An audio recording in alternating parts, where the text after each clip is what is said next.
ada 3 saksi. Yang satu saksi programmer IT yang pernah digunakan oleh EDC Cash yang bernama Ari Sandi, yang katanya panggilannya Sandi, ya kan? Ternyata banyak hal kebohongan yang dia buat, ya kan, yang tidak sesuai fakta, sehingga bukan hanya kami, hakim pun juga terpancing emosi dengan jawaban-jawaban dia itu yang tidak sesuai dengan pertanyaan-pertanyaan. Jadi jawaban-jawaban dia itu ngambang dan tidak jelas. Dan jelas-jelas dikatakan bahwa yang memahami program EDC Cash itu bukan AY. Itu dikatakan oleh Zainal Abidin, ahli IT yang kemarin, yang lebih canggih dibandingin yang Sandi ini, ya kan, mengatakan bahwa yang memahami sebelum November, 22 November itu adalah si Ari Sandi, yaitu IT yang pertama. Kemudian diambil alih oleh IT yang kedua, yang mana kenapa diambil alih? Karena pada saat dipegang Ari Sandi itu banyak koin-koin yang jalan sendiri, tidak karu-karuan, jalan sendiri. Maksudnya lari sendiri, otomatis dan sebagainya. Jadi ya banyak yang dirugikan.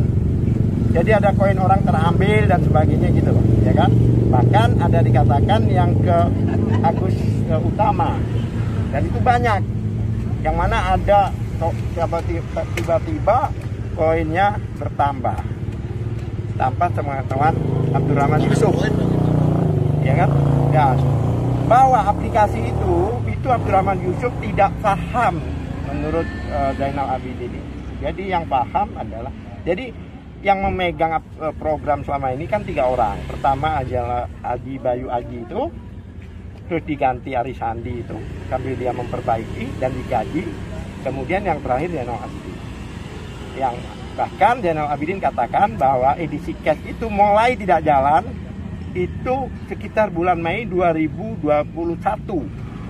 April, pada saat awal-awal AY dan yang lain ditahan. Jadi alasan mereka itu September lah dan sebagainya itu tidak benar. Kenapa demikian? Karena faktanya setiap bulan bisa jual beli itu, transaksi itu setiap bulan. Bahkan mulai 2019 sampai 2021 bulan Mei April itu masih bisa.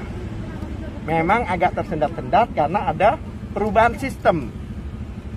Makanya dari Edinar, kemudian EDC Cash, dari EDC Cash untuk dari wallet itu menjadi EDCCB ya. Sehingga yang tadinya marketnya itu bisa komunikasi transaksi hanya antar member, sekarang menjadi terbuka, bisa kemana saja. Bahkan bisa ke Indodax dan sebagainya gitu. Terkait masa tahanannya Pak AY itu Pak? Masa tahanan Pak AY ini sebenarnya, kalau saya boleh dibuka ya, artinya menurut mereka ya kan, bahwa Pak AY ini Desember Januari, pertengahan Januari itu harus selesai, ya kan? Memang aturannya kalau memang sudah lewat masa tahanan, maka dia bebas demi hukum. Bebas demi hukum itu artinya bukan penangguhan dan sebagainya, dia bebas. Walaupun sidang itu tetap berlangsung. Bukannya itu waktu itu pas pertanggal 8 November Pak, masuk sidang sini? Enggak, awalnya kan 1 September ya mulainya. September. Enggak, artinya dilimpahkan ke sini kan 1 September. Begitu. Memang ada perpanjangan seperti itu. Seperti itu. Dan saksi yang berikutnya tadi itu adalah yang namanya Roswati Tuti. Ya, ini menarik sekali. Dia bilang dirugikan tapi dia mendapatkan keuntungan. Bagaimana dirugikan kalau dia mendapatkan keuntungan? Ya kan? Bahkan dia bilang bahwa dia mewakili 44 atau berapa orang itu, yaitu mengatakan dirugikan dan melapor menurut dia. Tapi faktanya ya kan, faktanya itu tidak ada orang yang beri kuasa dia untuk melapor. Tidak ada. Ya kan? Banyak yang diklaim seolah-olah di pihak dia. Ya kan? Yang jelas kan seperti kalian tahu bahwa sebagian besar, bahkan dikatakan tadi oleh si Arsandi ya, atau si Dedeng tadi juga katakan bahwa dari 57.000 orang yang melapor adalah 3 orang. Jauh, Ya kan? Bahkan yang sisanya itu mendukung. Mendukung apa? Mendukung Aye dan Suryani. Jalan lagi. Dan supaya apa? Supaya edisi cash ini jalan lagi. Sebenarnya kalau mereka itu ditahan, tapi kalau aplikasi ini tetap jalan, tidak merugikan. Oleh sebab itu kan sekarang ini, ya kan? Kenapa kok para mitra ini protes? Karena aplikasinya berhenti. Tinggal kita cari tahu siapa yang menghentikannya ini, gitu loh. Jadi tidak ada. Apalagi yang Deden barusan itu juga demikian. Dia bilang dia nggak dapat apa-apa. Begitu kita tanya berapa Anda pertama kali apa dia bilang itu rekening saudara berapa, dia bilang sekitar 300 juta lah dia sebagai pensiunan Astra. Nah kemudian dia bermain edisi cash itu sudah 41 bulan, padahal per bulan 15% dia dapat daripada nilai top up-nya dia. Saya bilang bayangkan aja 41 dengan 15% per bulan, dan dia top up beberapa kali gitu Pak.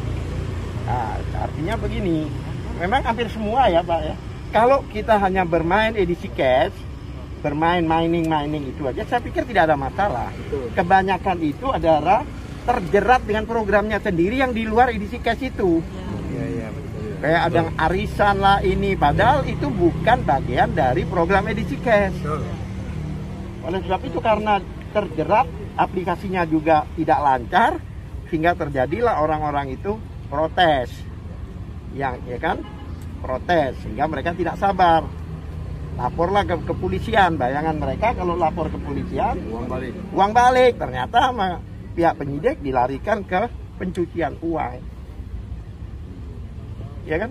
Oleh sebab itu kami juga akan buktikan bahwa ini tidak bersalah, sehingga semuanya akan berjalan normal. Amin. Takbir. Ya. Jadi kalau menurut saya yang hari ini itu sebenarnya kesimpulannya semua saksi yang dihadirkan itu menguntungkan kita. Amin. Sangat menguntungkan kita. Makanya kami pede banget, dan hari ini adalah terakhir untuk saksi dari JPU. Besok hari Jumat itu mulai dengan ahli, dan ahli itu ada 7 orang. Makanya saya tanya siapa yang akan dihadirkan, katanya mau dipanggil 7-7-nya. Bagaimana mungkin dong ini aja sampai mulai pagi sampai jam 12 ini hanya 2 orang. Makanya saya minta kami diberitahu siapa ahlinya biar kami bisa mempelajari. Karena hanya berjarak 1 hari. Hanya hari Kamis, besok Jumat sidang lagi. Kalau mereka dengan mereka memanggil kan mereka siap, kami nah iya. Oleh sebab itu kami keberatan. Gitu loh. Oleh sebab itu ya kita buktikan, kami juga beberapa orang ahli itu kami kenal, ya kan, dalam arti ya kami tahulah kualitas ahli-ahli itu. Insya Allah argumentasinya kalau memang memberatkan kita bisa patahkan. Kami butuh doa dan dukungan.